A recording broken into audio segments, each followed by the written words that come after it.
Hi everyone, Richard Logan here in Huntington Beach for Finished Vehicle Logistics 2023. I'm joined here today by Dave Kleiner, Manager of Immersive Technology at Toyota Motor North America. David, thank you so much for joining. Thanks. It was a pleasure being here. Excellent. And earlier, Dave spoke to our audience, illuminating them how Toyota is developing talent in vehicle logistics in the digital age. But before we get into that, Dave, perhaps we can just start with understanding a little bit about the Toyota's Applied Tech Research Lab and how that fits into the wider organization. Sure. So ATRL, or Applied Tech Research Lab, is actually a take on what we did on the manufacturing side. In the manufacturing side, we did a lab called Tilt, and the idea there was you're supposed to tilt your head and look at the problem from a different angle to solve it. So we kind of took the same approach, but applied to all the non-manufacturing capabilities in Toyota, and we looked at a business dilemma and said, how can we apply technology to solve this? And that's how that came about. So we're not just a research lab, but we're a research lab that actually solves problems, and that's how we fit in. So we're part of IT, and then we focus in on various business units that need help. Right now we're doing TLS, Toyota Logistics Services, or supply chain management. So that's our current focus of investigation.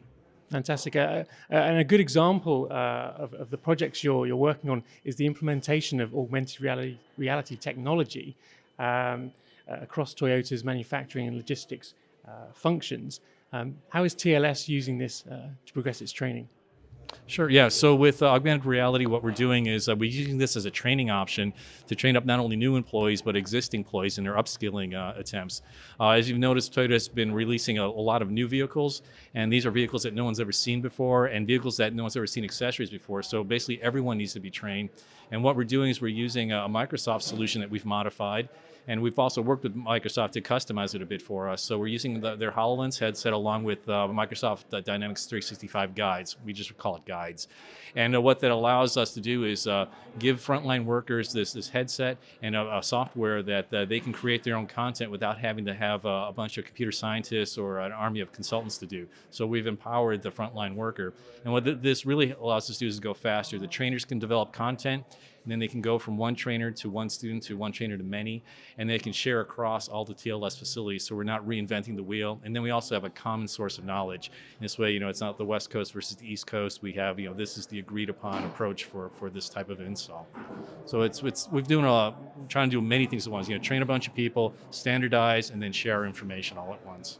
Yeah, I think that collaboration is key, and it's driving quicker training, as I understand it, picking up the processes and allowing Toyota to get their vehicles out to market quicker. Yeah, that's absolutely right. Our number one metric here is speed, and we want to make decisions faster. We want to move these vehicles faster and just make happier customers. That's where we're going. Yeah, excellent. And another project that you've been working on, award-winning project, I should add, is your digital twin of the operations taking place at the Port of Long Beach. Can you share a little bit of information about the digital twin project, how you're using it to facilitate and drive new activities around the infrastructure and around the operations? Sure. So this is a unique project where we're building a facility called Trigen. And Trigen is we're going to generate hydrogen, electricity, and water to make a green port operations facility. So in order to show people how this worked, we can't bring people to the facility because there's various port authority controls where you can't have visitors there. So we had to address, how do we train and educate people from a distance. So we built a digital model of the entire facility, and then we also, which is the digital twin that we're talking about, and we also made twins of all the various components. So now you can take a virtual tour of the entire facility, see how the LEED certification works for the main TLS facility, and also see how the Trigen facility works, how we take biogas, bring it in, and convert it to hydrogen and generate electricity and water. Actually, we generate electricity, and the byproduct is water and hydrogen. And how we use that then throughout the facility, not only to run the port operations, but also to refuel our hydrogen trucks and cars, the fuel cell electric vehicles, and also how to recharge our battery electric vehicles as well. And then the excess we sell to the local community, and sometimes we donate to it so they can have cleaner operations as well from both hydrogen and electricity. Well, some excellent insights there into how Toyota's operations are certainly going greener. So some fantastic milestones being ticked off there. And in terms of the digital twinning, is it giving you the capability to scenario plan, test future variations, of upgrades to the infrastructure and activities around that?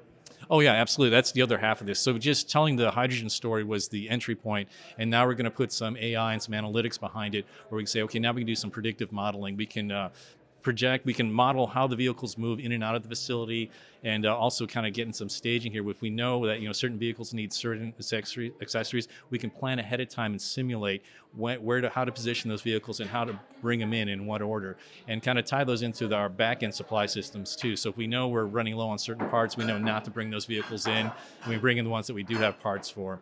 So in a way, it allows us to go from an education campaign to now more of a predictive analytics tool that we can visualize.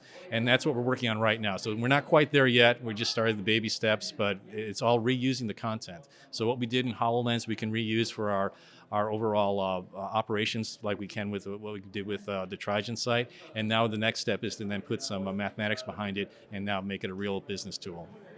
Well, as we've heard constantly throughout the conference, the digital transformation journey is just that. It's a journey. It's not the flick of a switch. But exciting to hear that you're progressing and how you're achieving these milestones as you go. So we look forward to following those updates as it comes. Perhaps a final question for you today, Dave. What are some of the technologies beyond what we've just discussed that you're starting to develop, starting to implement, that's really going to benefit TLS and the logistics functions?